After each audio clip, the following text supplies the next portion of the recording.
Questions पूछता है। Mock interview help करते हैं एक फ़्लो के लिए, एक फ़ील के लिए, और ये बताने के लिए कि आप कैसे बैठ रहे हो एंड कैसे बोल रहे हो, कब रुकना है, कब बोलना है, कब पॉज लेना है। तो उन सब में हेल्प करता है कि मतलब थोड़ा काम करने में भी, कि एक बार है ये test series, definitely test series करो। और टेस्ट सीरीज़ में अगर कम भी मार्क्स आए तो उसको दिल पे मत लो, क्योंकि वो प्रैक्टिस के लिए। वो टेस्ट सीरीज़ ऐसा है कि इन्फॉर्मेशन गैदर करनी है हमें ज़्यादा से ज़्यादा, क्योंकि यही इन्फॉर्मेशन हमें फिर उसमें काम आएगी मेन पेपर में अपना, क्योंकि एज इट इज़ क्वेश्चन नहीं आएंगे टेस्ट सीरीज़। अगर हम होप कर रहे हैं कि टेस्ट सीरीज़ करेंगे और एग्जैक्ट क्वेश्चन आ जाए, वो नहीं होगा। अच्छा था जी। हाँ मैम आपका नाम और एजुकेशनल बैकग्राउंड? मेरा नाम स्वाति है। बोर्ड स्मिता नागराज मैम का था जी। सेकंड नंबर था मेरा इस बोर्ड के साथ। मैंने ग्रेजुएशन ही की है, फिज़िक्स में ग्रेजुएशन की है जी। और फिर यूपीएससी में प्रिपरेशन है। ये मेरा 4th अटेम्प्ट है। आपका मीडियम क्या है मैम? इंग्लिश मीडियम है। इंग्लिश मीडियम है। आप मतलब कब से यूपीएससी की तैयारी कर रही है मैम? 2018 में मेरा फर्स्ट अटेम्प्ट था, जी। फिर ये 4th अटेम्प्ट है 2021 वाला। जी। तो मैम मतलब आप जो आमतौर पर मॉक इंटरव्यू देते होंगे और यहाँ पे इंटरव्यू दिया, तो कैसा मतलब आपको लगा दोनों में difference? Mock interview generally practice के लिए है, क्योंकि हर पर्सन अलग होता है, तो अपने अकॉर्डिंग क्वेश्चंस पूछता है। मॉक इंटरव्यू हेल्प करते हैं एक फ़्लो के लिए, एक फ़ील के लिए, और ये बताने के लिए कि आप कैसे बैठ रहे हो एंड कैसे बोल रहे हो, कब रुकना है, कब बोलना है, कब पॉज लेना है। तो उन सब में हेल्प करता है कि मतलब थोड़ा काम करने में भी, कि एक बार ये होता है ना कि प्रैक्टिस हो जाए रियल इंटरव्यू से पहले। So it definitely helps. Tap से मैम कुछ प्रश्न पूछा गया था आज? हाँ, डैफ से भी पूछा गया था, करंट अफेयर्स से भी पूछा गया था, मिक्स था। करंट अफेयर से क्या बताएंगे ज़रा?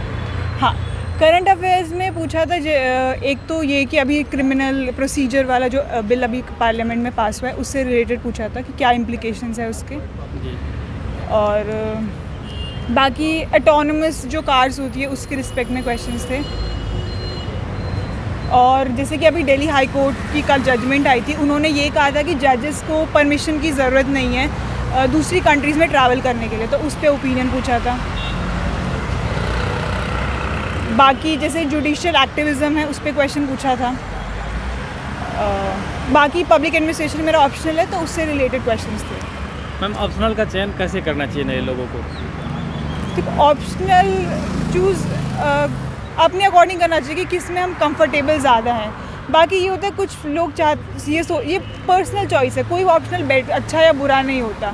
वो ये है कि आप कौन सा अच्छी तरह कर सकते हो और कितनी देर तक कर सकते हो, मतलब कितने टाइम तक कर सकते हो, क्योंकि वही आपको बार बार रिवाइज़ करना है। तो ये ना हो कि आपने ऑप्शनल तो चूज़ कर लिया कम सिलेबस के अकॉर्डिंग, पर आप रिवाइज़ नहीं कर पा रहे हो। तो ऑप्शनल वो होना चाहिए जिसमें आपको मज़ा आए, ताकि आप रिवाइज़ कर सको, क्योंकि बहुत बार रिवाइज़ करना हो तो बाद में थोड़ा बोरियत होने लग जाती है।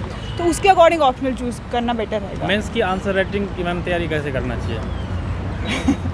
देखो, वो तो है कि क्या कहते हैं, टेस्ट सीरीज़ तो ज्वाइन करनी मस्ट ही है, क्योंकि इवैल्यूएट कर लेते हैं। क्योंकि ये होता है ना कि हम कुछ पॉइंट्स लिखते हैं, कुछ पॉइंट्स हम मिस कर जाते हैं, तो वो पॉइंट्स क्या कहते हैं टेस्ट सीरीज़ के थ्रू आ जाता है, मतलब कि एक्स्ट्रा पॉइंट्स हमें मिल जाता है टेस्ट सीरीज़ के थ्रू। प्लस हमें ये पता चल, जैसे मैंने विजन आइज से लिया था टेस्ट सीरीज़, प्लस उसमें ये पता चल जाता है जैसे इंट्रोडक्शन है, तो इंट्रोडक्शन और कैसे बेटर हो सकती है, क्या कैसे इंट्रोड्यूस कर सकते हैं, प्लस कंक्लूजन, जैसे कंक्लूजन क्या हो सकता है और अच्छा। टेस्ट सीरीज़ मस्ट है, क्योंकि प्रैक्टिस चाहिए, प्लस हमें 3 घंटे में पेपर कंप्लीट करना होता है, तो इट्स बेटर कि टेस्ट सीरीज़ होनी चाहिए, एक तो मस्ट होनी चाहिए कोई भी। 5 तारीख को 5 जून को मतलब यूपीएससी प्रीलिम्स होने जा रहा है, इसके लिए मतलब क्या करना चाहिए? कुछ नए लोग इसमें भाग लेंगे जो? अभी तो ये है कि स्टैंडर्ड बुक जो है वो तो एक बार कर ही लो, और अभी ये है कि टेस्ट सीरीज़ में ही लगे रहो, means 2 month I would say, क्योंकि टेस्ट सीरीज़ से क्या होता है कि एक फ़्लो बन जाता है और एक ना कैलकुलेटिव गेस होता है एक चीज़, तो वो डेवलप होने में हेल्प करता है जो है ये test series. Definitely test series करो, और टेस्ट सीरीज़ में अगर कम भी मार्क्स आए तो उसको दिल पे मत लो, क्योंकि वो प्रैक्टिस के लिए। वो टेस्ट सीरीज़ ऐसा है कि इन्फॉर्मेशन गैदर करनी है हमें ज़्यादा से ज़्यादा, क्योंकि यही इन्फॉर्मेशन हमें फिर उसमें काम आएगी मेन पेपर में अपना, क्योंकि एज इट इज़ क्वेश्चन नहीं आएंगे टेस्ट सीरीज़। अगर हम होप कर रहे हैं कि टेस्ट सीरीज़ करेंगे और एग्जैक्ट क्वेश्चन आ जाए, वो नहीं होगा। होगा ये कि क्या कहते हैं कि हमारी जो थिंकिंग पावर और कैलकुलेटिव गेस है वो हेल्प करेगा, और जो इन्फॉर्मेशन हमने गैदर की न्यू इन्फॉर्मेशन, क्योंकि प्रीलिम्स में क्या होता है ना, ज़्यादा से ज़्यादा इन्फॉर्मेशन गैदर करो, क्योंकि कोई एक इन्फॉर्मेशन टिक करने में, एलिमिनेशन मेथड में काम आती है प्रीलिम्स में। तो ये है। चलो, मैं उम्मीद करता हूँ कि आपका सिलेक्शन हो। Thank you. आपको थैंक यू।